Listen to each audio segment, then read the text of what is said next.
Hello, Lisa here. Welcome back to my channel and welcome back to 31 Days of Tarot. Today is prompt 29, your top 5 underrated tarot decks, and wish me luck because my camera battery is about to die, so we'll see if I get to finish this or not. But I'm really excited to do this prompt. As always, I will have a link to Ethany's channel in the description box down below or in the cards up there with the video talking about all the prompts. But this is about underrated tarot decks of the last year, and I have 5 I want to talk about. Let's start with a good one. They're all good. They're all really good. My first one I want to talk about is actually the Guardian Angel Tarot. Now, this was originally a Doreen Virtue deck, and it is now, well, Doreen Virtue and Radleigh Valentine. It is now just titled under Radleigh Valentine because, as some of you may know, Doreen Virtue abandoned all things New Age and she did a testimonial. It was a whole big drama. It was a thing. I think that was also in 2019. That happened. Anyway, moving right along, this is the kind of deck that literally should make me want to gag, because I will tell you right now, most things angel related for the longest time made me want to gag. And I don't know why. It was just my own personal stuff, my own personal shadows, my own personal baggage. But there was something about this that just kept kind of calling to me. And then I watched a really amazing deck modification by Dawn Michelle at Boho Tarot, where she took the gilding off and then re-edged the deck, and it made it so soft and cozy, and I did that to mine, and it was amazing, and I really, really bonded with this deck. It's very sweet and gentle and loving and nurturing, and it's like one of my favorites for self-care. It's a really, really wonderful deck that for a long time, I kept this deck by my bed, and I would just read a little message before bed, and it actually started a new sort of bedtime tarot practice for me, and now I'm working with a different deck, but this is my favorite for a bedtime reading because it's got so many words, and I would just read the message and just kind of think about it and then go to sleep. And it's just like, this is like the lavender of tarot, or the chamomile of tarot. It's just like comforting and nurturing and gentle. And I don't know that I would ever use this to read for somebody else. It's just too word heavy. But for myself, just to read a little message and then go to sleep, it's lovely. And I don't know why I love it so much. It's so opposite of what I should like by my tastes. But it's just a special, cool deck. And I think it's super underrated. I'm about to cough. I'm sorry. But I think it's super underrated. Check it out. It's amazing. Another deck that I think doesn't get nearly enough love and just really stands the test of time, in my opinion, is the Crystal Visions Tarot. This is by Jennifer Galasso. My copy I got in a trade, and it is edged. And this is a really wonderful fantasy deck. The colors are beautiful. I think this is a wonderful Rider-Waite-Smith clone. I think that a lot of people would find this deck very accessible and easy to learn with. What happened here? There's like a backwards card. How did that happen? Okay, well, some of the cards are backwards. There we go.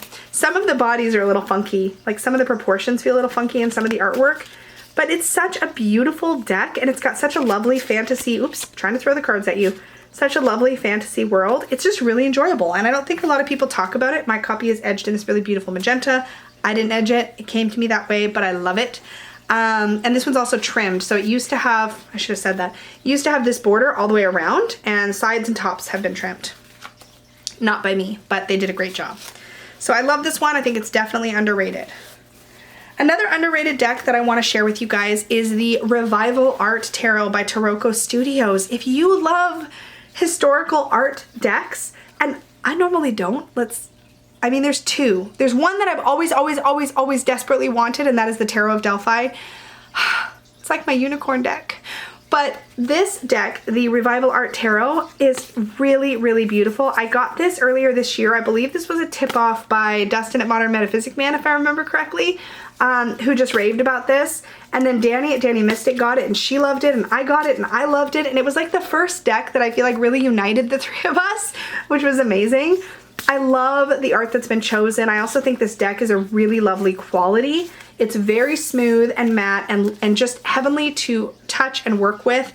It shuffles beautifully, and I think that, again, the art chosen depicts the meanings of the cards so beautifully. It is revival period or revival art. I'm not a big art buff, you guys. Go to Dustin at Modern Metaphysic Man for that, please. But some of the images have this kind of darker tones, but I believe that is stereotypical or common of this particular style of art. But up close, like the camera doesn't do it justice. Up close, this deck is gorgeous. And a lot of times decks that use historical art are very blurry and grainy, and this one is not. These images are very beautifully scanned, or I don't know how they did it, but it's gorgeous, and I love this deck. It's probably one of my most kind of grown-up decks, if that makes sense. If you know my aesthetic, I've got a lot of cute and a lot of colorful. This one's very kind of somber, but it's so good, and not enough people talk about this deck. So the Revival Art Tarot. Next up is the Ellis Deck. Excuse me. This is so cool. I love this deck. This is the 5th edition, which I believe is the edition currently out. I could be wrong on that, but there are several editions out in the world. It has a bit of a sparkly gilding, but the sparkles do kind of come off once you've shuffled and worked with it a bit. This deck, I don't understand why more people don't talk about this deck. It is full of symbolism. It's extremely colorful. It's very unique, but it's really easy to read. It's very fantasy art and very narrative almost in the art style. Like, you kind of follow specific characters, or I guess sort of species in a way, through the minor arcana. I love this deck. This was a blast to work with, and it was not a deck that I thought I was gonna like. In fact, Dustin said I totally forgot this, but Dustin said he showed me this deck, and I was like, that's not my aesthetic. But then I suddenly saw someone do a walkthrough of it, and I want to say it was Tracy at Temperance Tarot, but I always mess this one up, but I think that was it. And she just raved about it, and something about it just caught my attention. I ordered it, I got it in, I worked with it in the autumn, and I just fell in love. It's so full of symbolism. So this is a fantastic deck, and definitely underrated. Not nearly enough people talk about this one, and it's on its 5th edition, so it's been around for a nice long time. Decent quality cardstock, really beautiful, great imagery, wonderful symbolism. I could go on and on, but I won't. Underrated tarot deck, the Ellis Deck. And the last one, I was so excited to stumble on. It's in a very special Peggy bag because it's gigantic, and that is the Gorgons Tarot. I don't know why I had never heard of this before. It is a beautiful round deck. These cards are amazing. The only real downside of this deck is that these are the backs. It is gigantic, but I totally figured out how to shuffle it when I was working with it. I will try to remember to link up in the cards my walkthrough of this deck, because I go into great detail about every single card. And I believe in my weekly deck review of this deck, which I will also try to remember to link up in the cards, I also shared the way that I learned to shuffle them. But I edged this deck in black to match the fronts and the backs, obviously, and this is definitely one of my favorites. It hangs on my favorites rack. It's definitely one that I consistently enjoy working with, and it is the one and only round deck that I've been super, super excited by.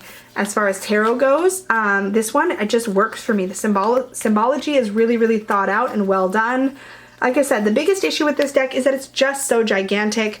This is a Schiffer Red Feather Publishing deck.